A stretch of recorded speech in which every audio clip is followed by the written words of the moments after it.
5 minutes after 9 o'clock, it's time to learn a little bit more about what it takes to be a pilot. I think all of this radio education is going to help a little bit. Not as much as actually getting in an airplane, though. You'll have to call Ocala Aviation Flight School to figure out how to do that. They'll explain it all.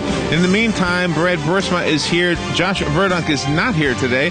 And in his place is Sino Reddy. Am I saying your name right? Yes, sir. Did I say right? Okay, very good. And they are here to answer your questions. Brad and Sino, if you wanted to call in, the number is the WOCA Climate Control Source Hotline, 622-9622. Brad and Sino, good morning. Good morning. How you doing? Thank you for coming. Where's Josh again today? He is he's in Arizona doing his evaluation for New Tribes Aviation. That's right. That's right. That's pretty impressive. He's going through 7 days of evaluations for flying. So, been trying to keeping up with his Facebook status, and he's being hard on himself, but I think he's doing okay. Oh, really? So hopefully, Is it more extreme conditions that they have to test him on? Kind of, yes. Yeah. They're testing him on his navigation, that sort of thing, because, being where he'd be flying, you don't have the same luxuries as you would here. And so they're testing his flying abilities, they're going to test his navigation abilities and that sort of thing, yeah. And when you say the luxuries, you mean like roads to look at?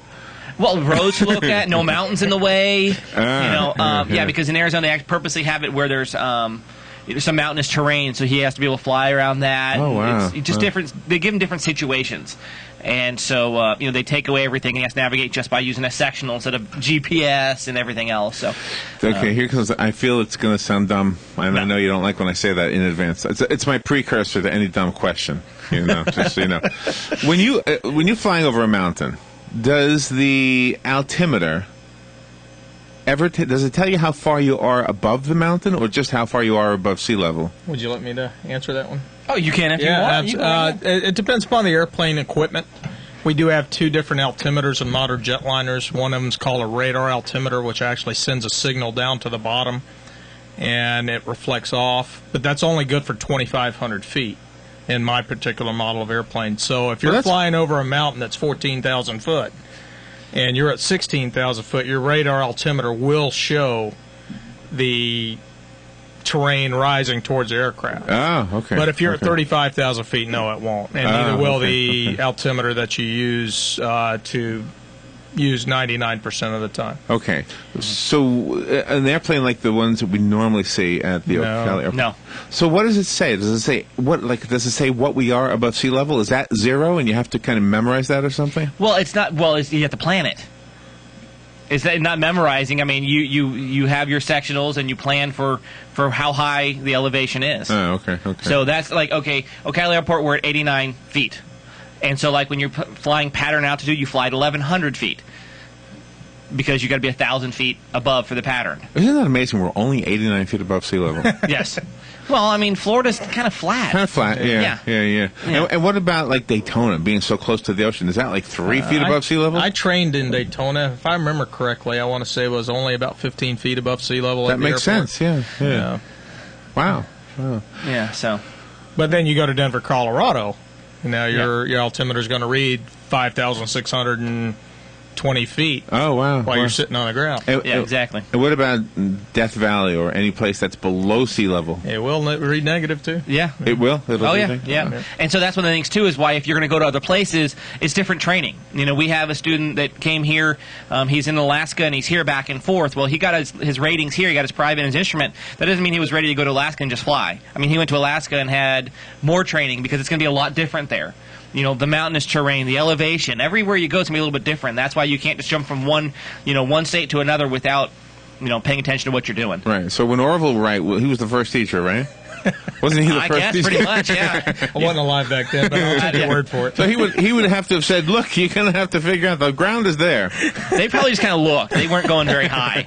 Yeah. All right, let's go to the phone. That's what the show is about. Brad Boersma again and Sino Reddy. Sino is your first name. Good morning. You're on the air. Yeah, good morning, guys. Good morning. Morning. With a smaller aircraft, does higher elevation play much of a factor in, let's say, takeoff and landing or performance? Oh, yeah, absolutely. Yes. Yeah, absolutely. I know it does with bigger planes, but even with a small aircraft. Huh? Yes. Yeah, you have the same situations. Yeah. Does it take you a little longer to take off in thinner air at a higher elevation, or? Well, I can give you an example. Denver, Colorado is a perfect example. The shortest runway that you have there is not necessarily for the airplane landing. It does affect the landing, but the takeoff is the most important part. Yeah. So when you have a nice hot day in Denver during the summer, you're going to use 10 to 11,000 feet to get that airplane airborne. Okay. It's going to be going extremely fast as well. So, are the runways longer out there for commercial aircraft because of that situation? yes, pretty much. That's part of the airport design.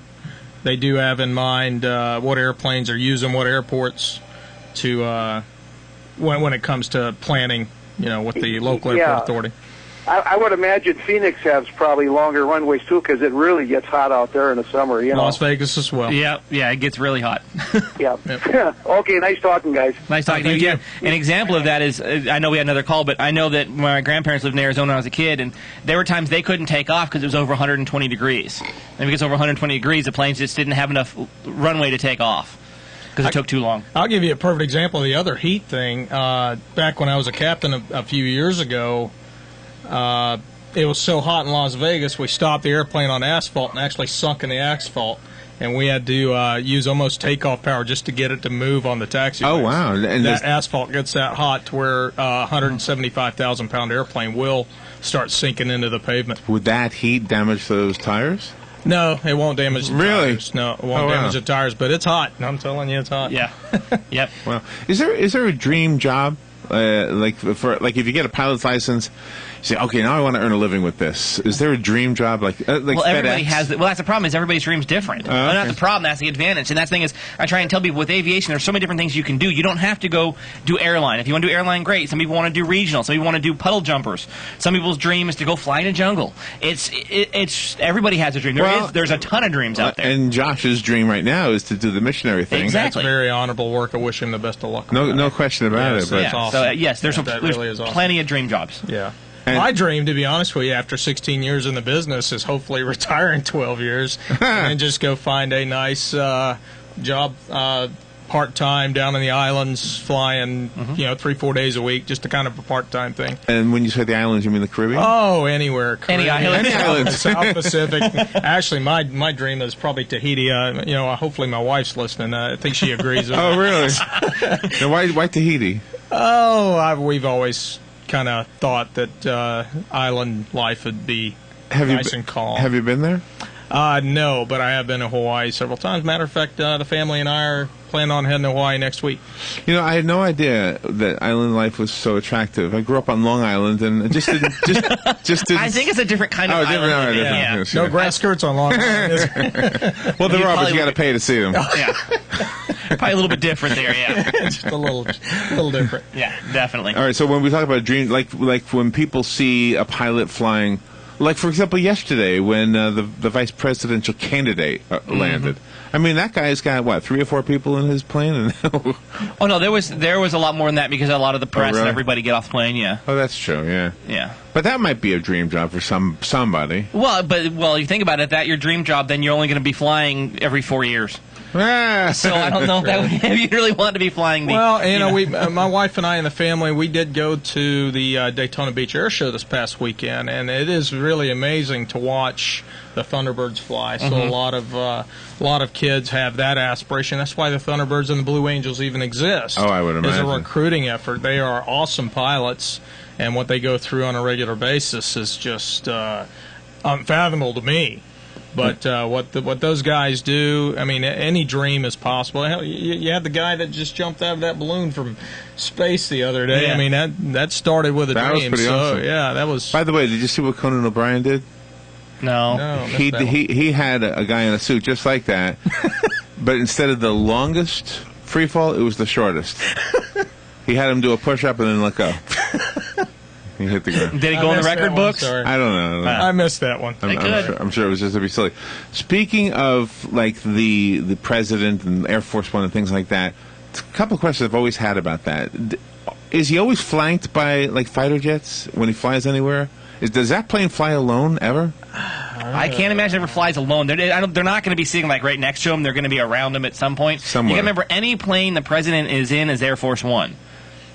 no matter what. Oh, I didn't know that. So if the president hops in a 172, that 172 is automatically Air Force One. Air Force Two's vice president. Exactly. I've only heard him on the frequency once in my 16 years, and I'm based in the Northeast. You'd think you'd hear him all the time, but they do get special handling.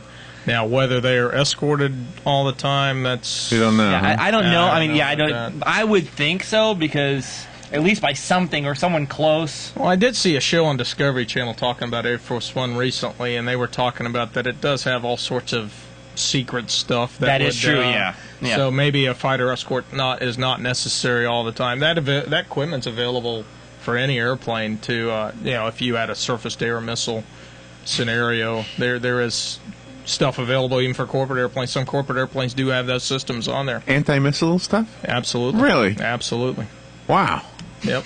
Corporate security on some of these airplanes is amazing. Is that a babe magnet when you have something like that?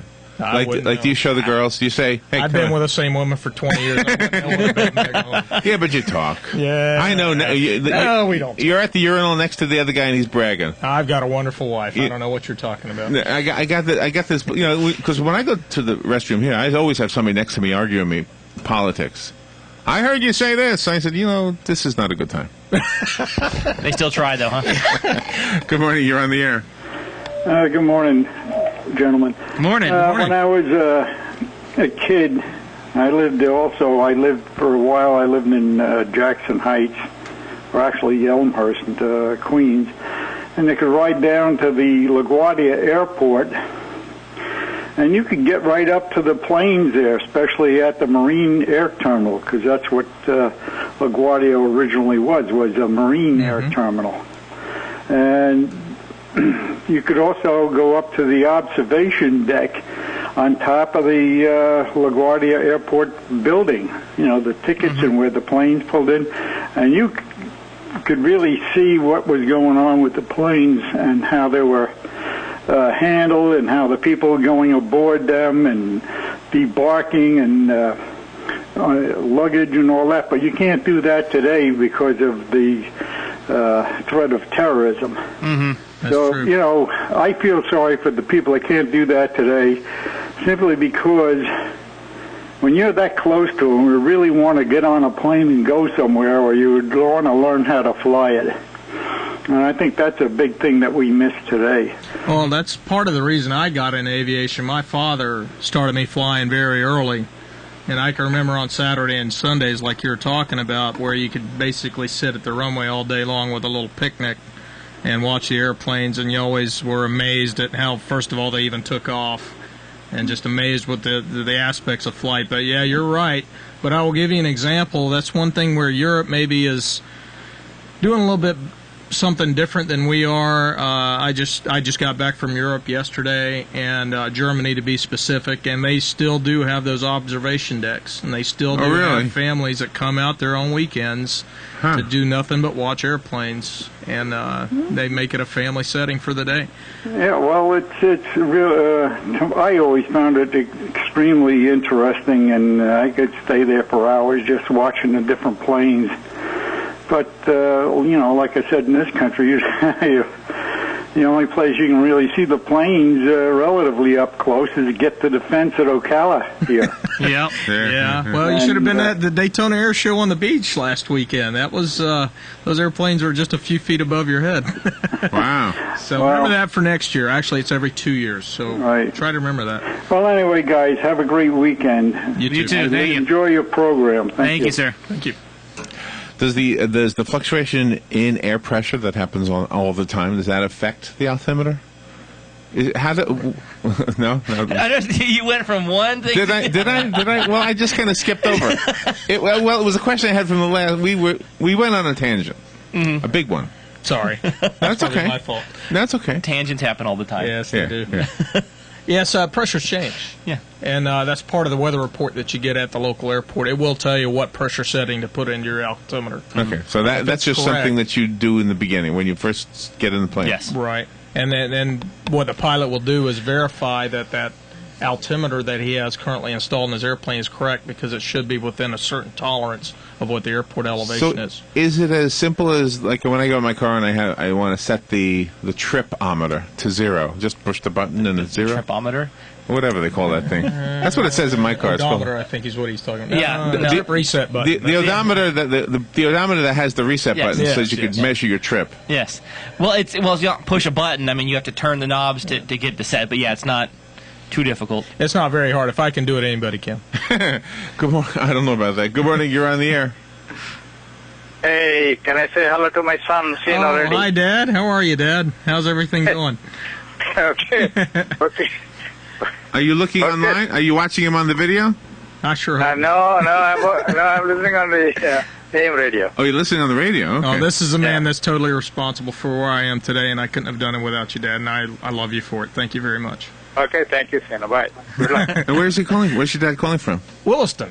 Oh, well. Oh, okay, so it's not too far away. I grew up in Williston. Oh, okay. My dad's a good man. He's what started me on the aviation thing, and he's my definition of a father. You sound like a good man yourself, just to say something like that. Well, no, he's. I can only hope to be half of what he is one day. So we haven't heard from Brad's parents. Now Josh's dad. You won't hear from mine. No. Well, no, no, I mean, they're in. Well, Josh's is in the Guinea, so. Well, yeah, I don't know what time it is there. Yeah. But no, I mean, like right now it's 6:20, so, and I'm sure that my stepdad's at work. Oh, they're in California. Already. Yes. Oh, they're in California. Okay, so. okay. Yeah. So how did you end up in Florida? You flew here? No, actually, I didn't. I drove here. It's a very long, strange story that would take most of the show. The grass is always greener on the other side of the continent? No, just the grass was dying on the other continent. So, yeah, we'll have to start at like the beginning of the show next time, and I can kind of go in a little bit but yeah. My whole family's back in California. And I think they tried to avoid me. And is it Southern California? Yes. Oh, yeah. okay. See, because my brother and sister were out here. Long story how they got here. So I came out here because the grass died on the other continent. and the other side. The other side. And so my parents were still back there. But then I get here and establish my life, and then my brother and sister move back to California and leave me. So I think that they're trying to avoid me. So I think if I go to California, they'll come back here. Okay. So for now, they're keeping their distance on opposite ends. Are either of you the only pilots in your family? Yes.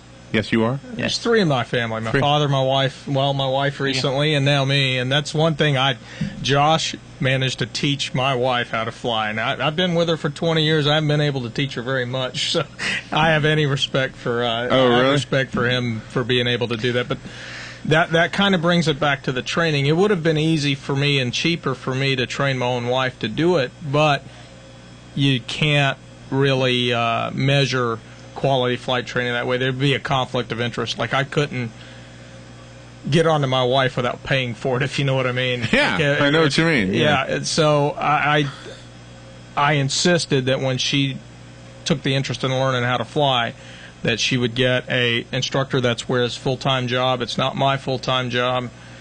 I wanted it done right, and Ocala Aviation is a place to go for that. I can't say that enough. They've done a tremendous job of training my wife. And where did you learn? Where did you learn how to fly? I started with my father, like I said. I started probably flying when I was about 10 years old. Wow. And I actually went to Embry-Riddle Aeronautical University in Daytona. Oh, wow. Well, and did the whole 4-year program. That's not easy to get into. Must have been. I got in.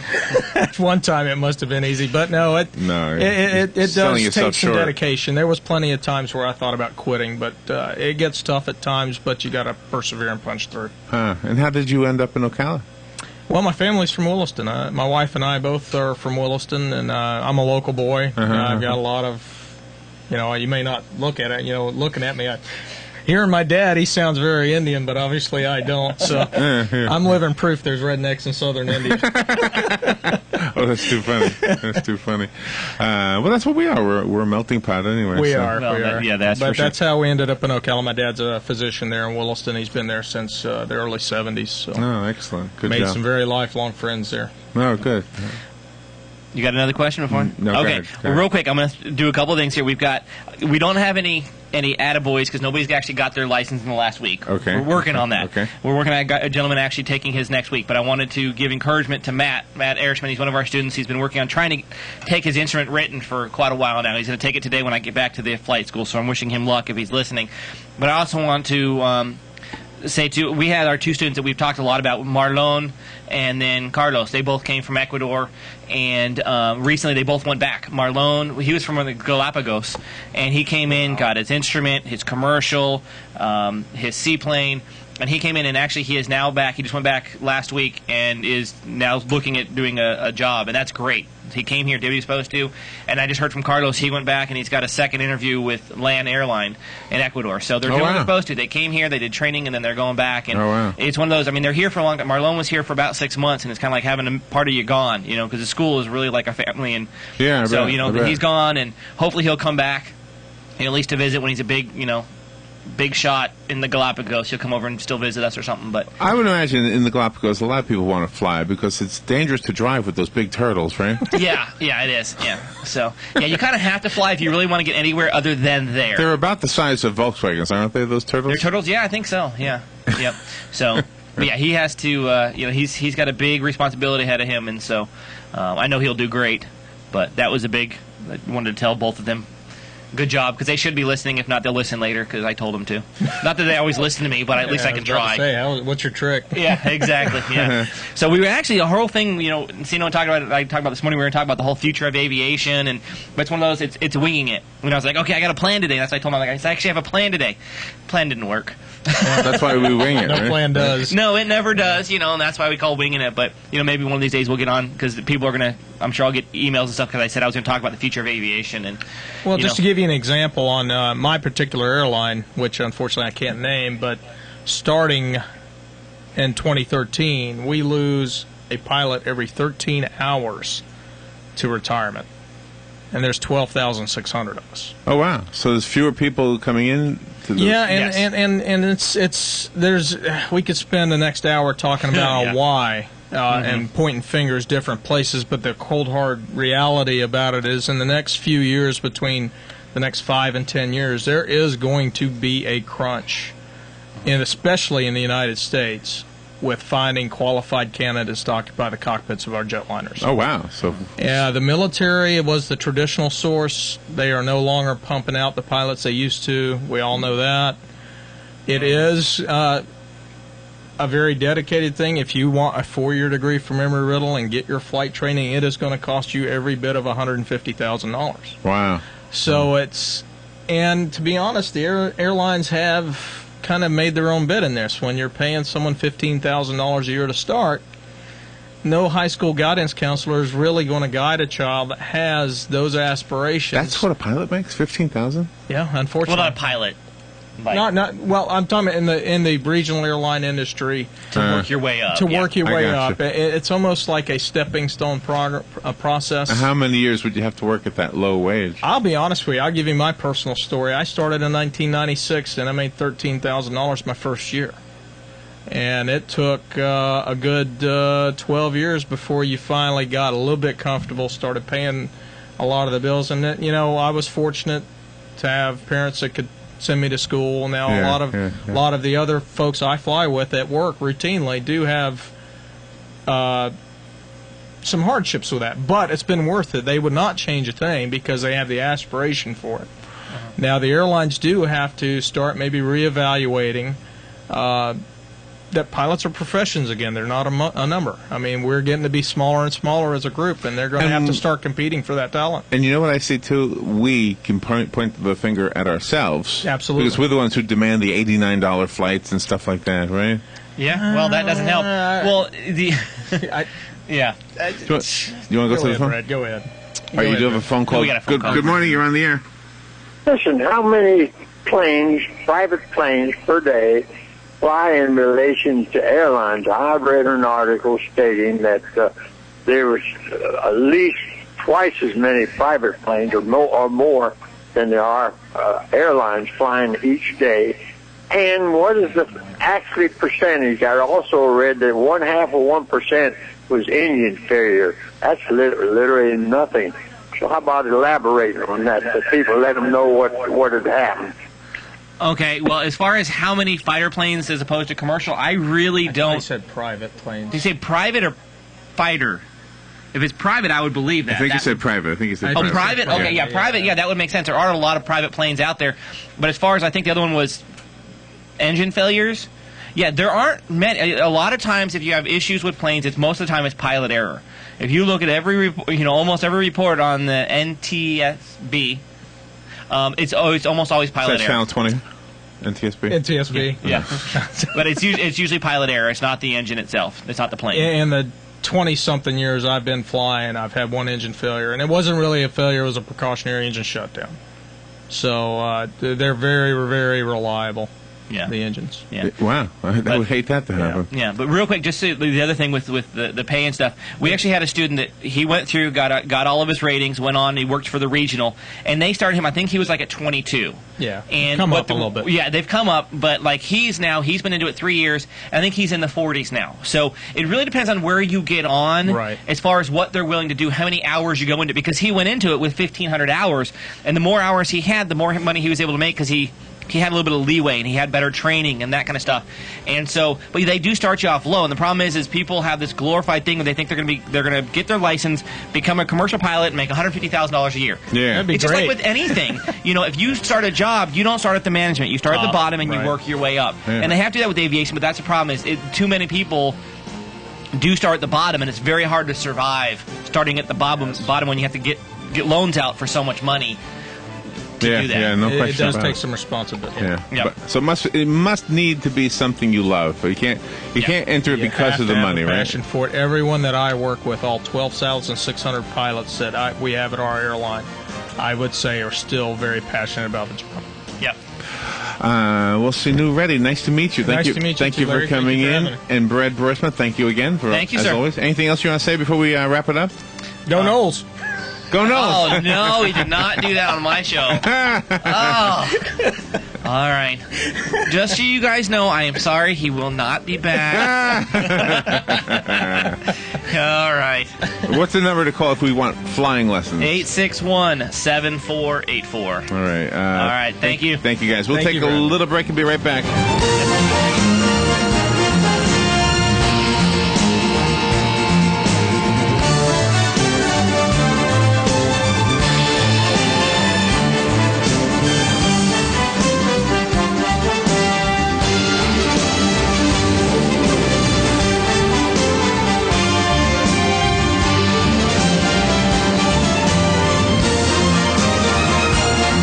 Ocala's information station, 1370 WOCA. Ocala.